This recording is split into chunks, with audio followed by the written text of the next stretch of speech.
Okay, I'm David G here, Sheshnag Yoga Center. This video is about why we have incarnate and what yoga does on a physiological level and the goal of human existence, the vibration of the Sanskrit alphabet. On a soul level, I see it as everyone having a predetermined agenda. You sign a contract, you say, this is what I'm going in for, wish me luck. Whatever you want to call it. So you have experiences that you want to tick off your list. It's a blessed experience because the human framework itself is full of intricateness. The ability to recall things immediately through the cerebellum or the mind. The ability to turn your neck like that. If you need to listen to something over there, your neck's designed in a way that it's got facet joints and it's got nerves and muscles tied to it. So you can even do this is amazing, right? The experience of being human is fantastic. Totally underrated, underappreciated, but your soul comes into it for the experience of self-awareness. And self-awareness ranges on many levels according to the kosha that your mind is focusing in. The physical dimension, I call myself omji, encapsulated in the skin. Physiologically, I'm experiencing energy, whether that's inside me, moving fluids and heat, or outside of me through my senses. My rational mind, my intuitive mind, and then my spirit or the soul. So in relation to why the soul is incarnate, am I the self that is the physical being, encapsulated in the skin that is separated, or has this illusion of separateness from all other creatures? Am I the senses? Like in the sense of self-awareness I'm talking. Am I my mind that thinks, that labels me as Michael after my parents repetitively enforce that that will be the label that I go through for or with through my life? Yogically speaking, I've changed Michael to omji, but Michael's a pretty cool name and I like omji as well. So I've grabbed onto that label, but it's all going to go at the end. I won't have anything apart from what my consciousness takes with it when it departs from the human framework. The intuitive mind, is that a part of me? Are my feelings a part of me? The self-awareness part, when you're on this experience through the Jacob's ladder, the ladder of consciousness, the evolution of the self, from the physical being to the understanding and perception of the individual being on a spiritual level. Or the self not being separated from anything. And the universal being, which is a part of yourself on some level.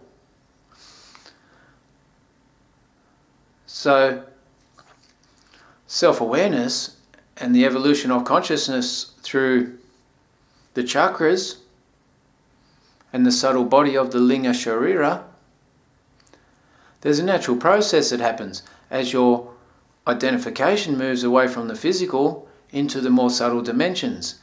So are you the physical self? Are you the mind and the emotions? Are you the soul? Are you separate from anything? The goal of existence, relative to the predetermined contract that you've agreed to, will determine what self-identity you have and what self-identity you achieve while here. As I understand it, the goal of human existence as documented throughout the planet with all religions. I'm not endorsing a religion though, don't get me wrong. Religions are a bit weird for me because they're all debating the same thing. It's just an opinion. And my real opinion is if you had experienced God, or have, then you won't debate it with another person because you know that the great being is asexual, universal by nature, and does not judge or endorse religion. Humans have a tendency to get in the way of all that with their belief system in the lower four koshas. The framework of the human, so coveted because within the 70-year framework that has become a life expectancy, which is another fallacy, because now we've come to expect 70 years, but we might have agreed to 70 seconds, which is weird, but humans like form.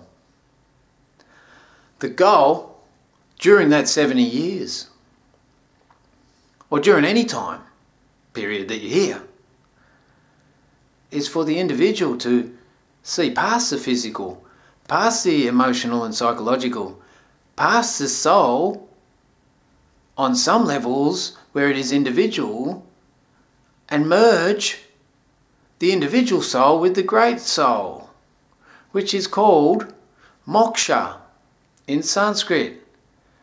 It happens through, well, that's relative to your own constitution. If you're emotional, happen emotionally with your emotional focus. There's a lot of different types of yoga. We'll cover that in a different video. Basically, the goal is to merge with all that there is. Once you do that, you're not coming back to a normal physical understanding of reality, and you'll become a misfit and judged and hypersensitive in your perception of reality. But don't worry, there is validation out there for people that have merged or pierced the veil of ignorance to be able to become one with everything. The question is, do you need to validate that with other people? And if you do, then you're in trouble, because that's where a lot of pain comes from.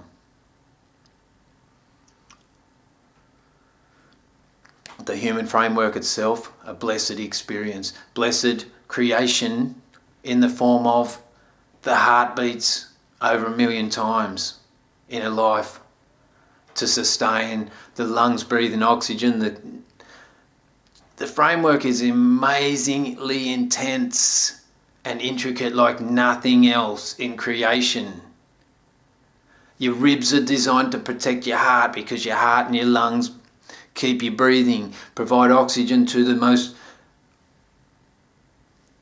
necessary part of the brain, the mid-stem and the pons. Even the fact that the spinal cord sits well hidden inside the vertebrae. It's beautiful. It's amazing. And so intricate that no value can ever be put on it. The incarnation in the human framework. The beauty of it. The amazingness of pure awareness. And the chance to become absorbed and resolved in everything during such a small time span. Because all time is for us is relative to the earth going around the sun. The earth spinning on its axes. It's just a concept that is relative to earth, which sits in the middle of some space that us as little creatures go around and run about and fuss and go through all the neuroses and emotional conflicts that we need to. So hopefully we become aware of that substratum of existence. Totally crazy. Like even the fact that I'm sitting here, I look still, but I'm actually travelling in 3 different dimensions at a phenomenal speed. What am I travelling at? I'm travelling, the Earth spinning around its axis at over 1,000 kilometres an hour. It's going around the sun in a year. So it's travelling, the Earth is travelling while we're spinning at 77,000 kilometres an hour. Feels still to me. The sun is travelling around the centre of the galaxy at 10,800 kilometres an hour. Nah, not that. I think it's